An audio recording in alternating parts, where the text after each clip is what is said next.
Anong mensahe ang kailangan marinig ng mga Scorpio sa buong buwan ng August 2024?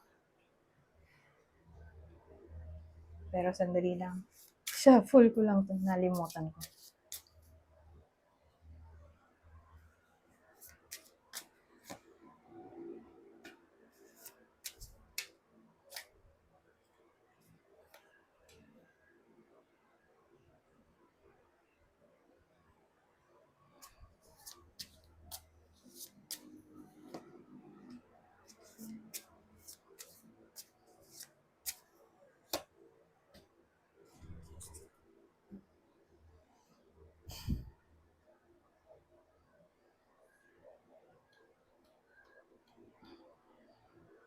Eh, ang dating dito sa dalawang to, frustrated na daw yung iba sa inyo. Gusto na nilang yumaman agad. Wow. Yumaman agad. Oh, kaya to, nagso-soul searching sila. Kahit walang nakalagay dyan. Soul searching. Wow, eto maganda. The Sun. Success to, di ba? Victory. Glory nga dun, oh. Eh, hindi ko po makakapangako na riches. Magiging mayaman agad. Pero magkakapera siguro. Pwede. Pero yung biglang millionaire, who knows? Baka naman posible rin, no? Kung tataya ng loto. So, try nyo rin. Wala namang mawawala, di ba? Sabagay, mawawala rin naman pera nyo. Itataya kayo eh. Pero, nasa sa inyo yan. Kung gaano kayo ka-willing. I-take risk. Ang anything para sa OMG. Para sa biglaang yaman, OMG.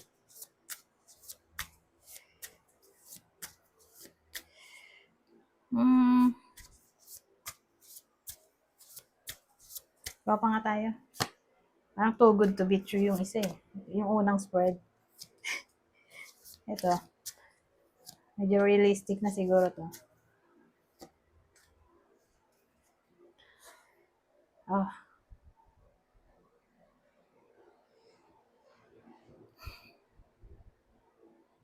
Oh. Well, dalawa yung naisip ko. Dalawang senaryo. May naghihintay kasi dito, oh. Ito gusto niya ng pagbabago. So, iniisip ko, gusto niya siguro yung ex niya bumalik sa buhay niya. Ang problema, parang may red flag.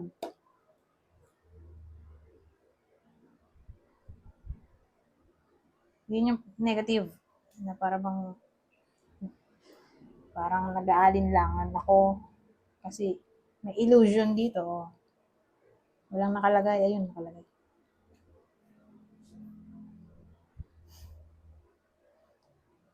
Para pang kung magkakaayos pa yung iba sa inyo, eh, useless dahil may damon tayo. Maganda sana kung dasan na lang to, no? May damon naman. So, ay, nakalagay pala, deception. Dissatisfaction. Parang, masama pang nakipagbalikan sa tao to, kaya hindi siya advisable.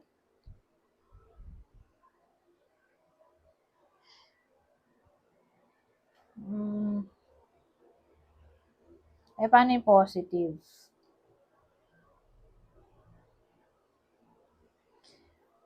Ang positive,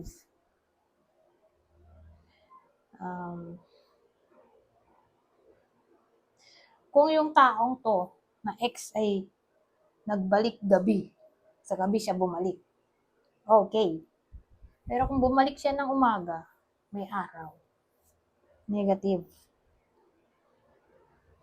Okay, yun ang ano natin. Tawag doon, pang differentiate. Anyways, sino yung ex na tinutukoy sa kwento na to? Lalagay ako ng 4. Kasi dalawa yung senaryo di ba? 4 na clue. So,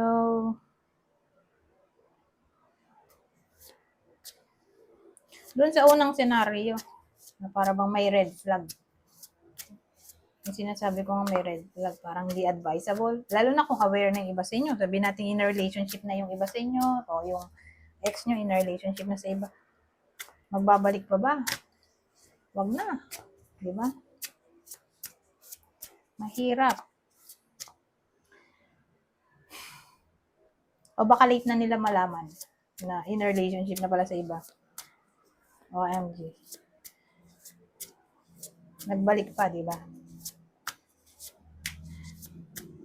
Sign lang kayo sa wala. Yun yung medyo negative. So, doon tayo sa medyo negative.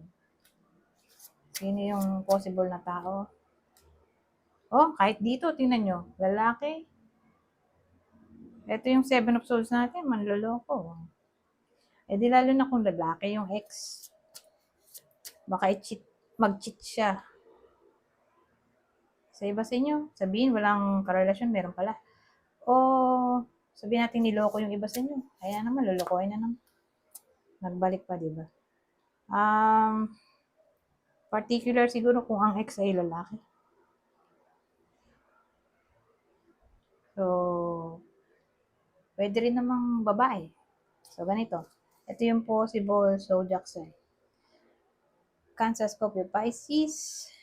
Ito, Aquarius.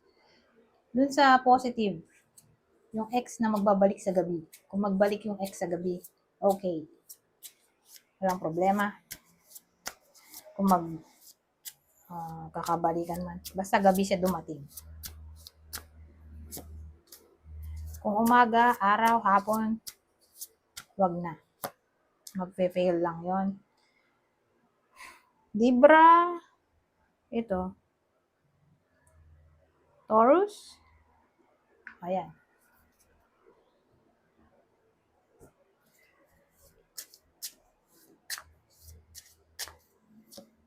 Ay, Diyos ko po. Binackstab. Ito, spider.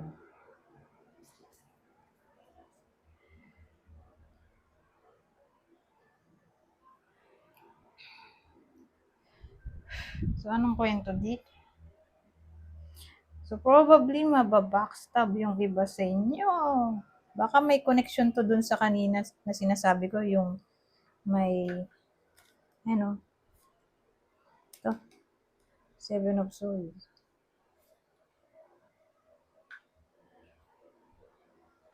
Pero wait lang, siyempre, kukombine naman natin yun. Ito may spider. So, ang dating sa akin, pero baliktad yung spider.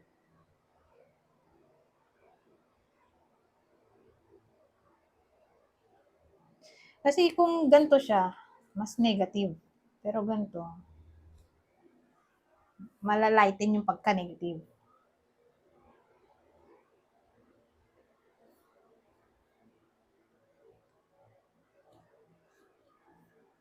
Ito kasi card ng dito, manipulation. O parang predator. Kasi itong mga victim niya, ang way niya para malure sila ay sinasaputan niya. Di ba negative? So ito yung prey niya. Bungo na.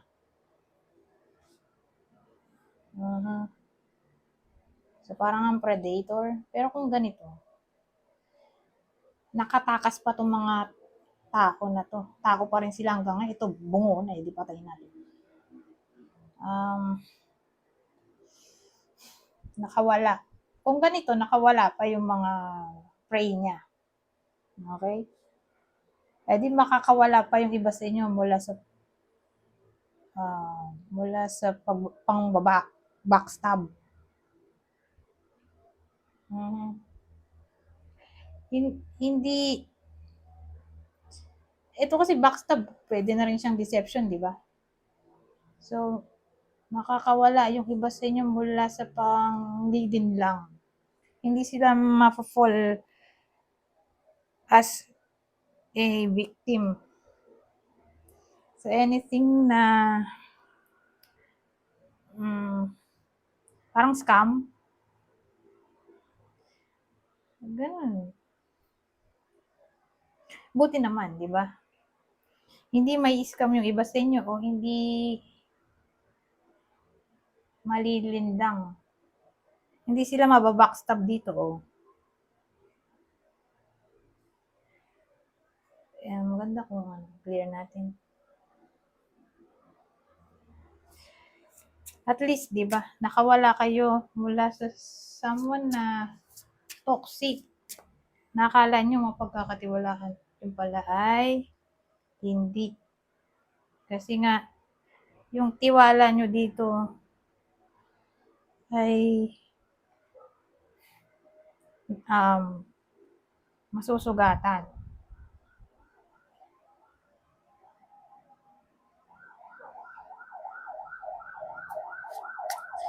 So, para siyang panloloko mula sa tao na pinagkakatiwalaan nyo. So, sabihin natin karelasyon, kaibigan, kapatid, o anyone na akala nyo mapagkakatiwalaan tapos ang ending binackstab nga kayo. Pero again, kakawala kayo sa sapot. Ano kaya yon, di ba? Para may idea tayo. Tuso, ano to? Trap. Ito rin eh. Pero,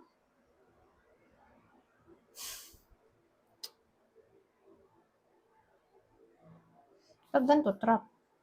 Ito, trap ulit.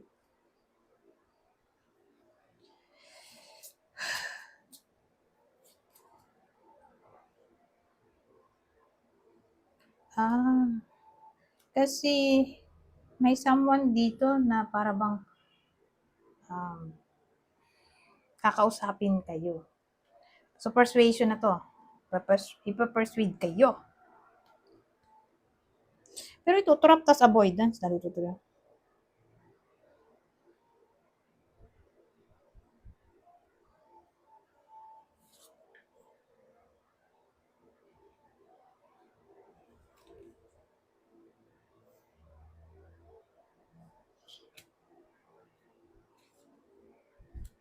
So, again, ipapersuade yung iba sa inyo. Dahil mahina ang radar ng iba sa inyo tungkol sa panloloko.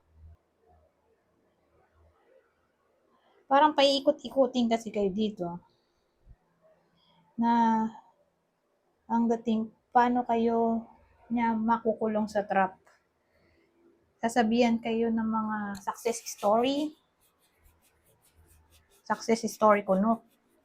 So ngayon, dahil may maganda naman na nangyari sa ibang tao, so akala nyo, legit. Pero, ang totoo, fake pala. Pero again, lalaki. Lalaki yung magko-convince sa iba sa inyo. Probably mayaman. Lalaking alinman sa mga sasabihin kong description. Kas 40 to 59 years old, kasal, may anak, mayaman, may posisyon, may influensya, may stable job.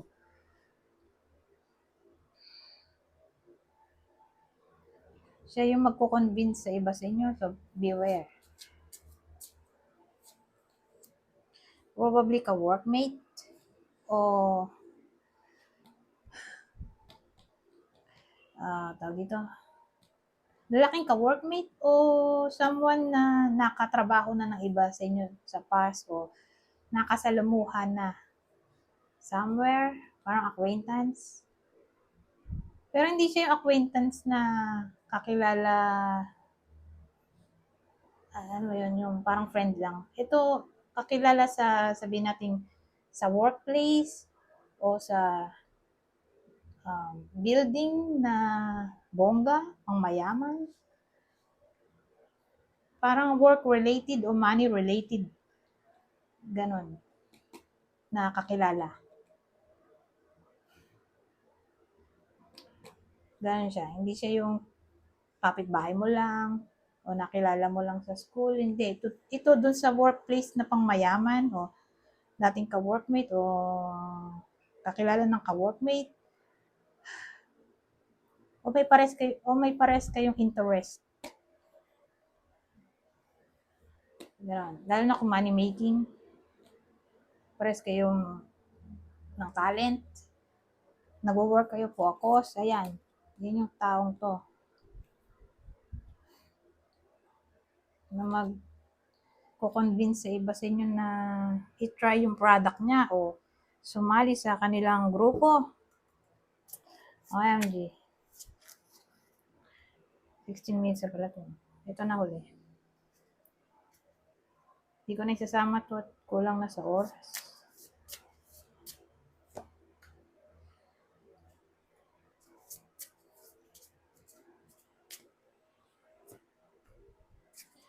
Duality communication. Well, ano to? Confusion. Duality communication. Confusion kung i-express bang thoughts o feelings o kung magre-reply ba o hindi. Ito yung parang energy ng iba sa inyo sa August. Na para bang hindi niya alam kung kakausapin niya ba yung someone. Kayo to, hindi yung ibang tao. Parang mag-aalinlangan.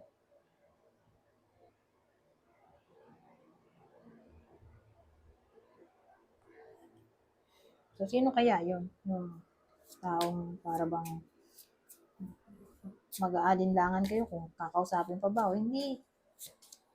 Ito, lalaki. So, ito yung clue natin. Lalaki, probably senior.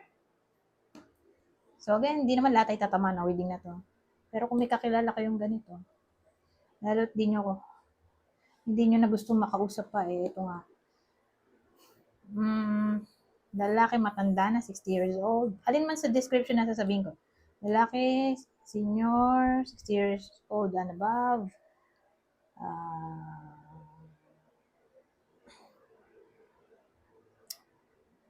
Hindi mayaman.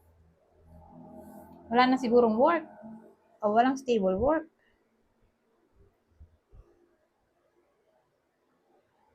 Pero walang anak to.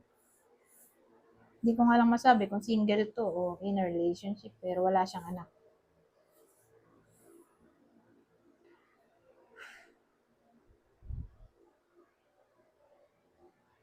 Hindi kasal. Pwede rin. Hindi kasal, walang anak. So, siya yun.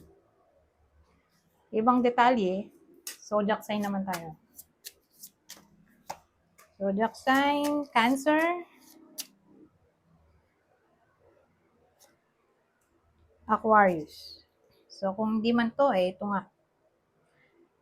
Cancer, Aquarius. Anyways, hanggang dito na lang. Goodbye. Po, now.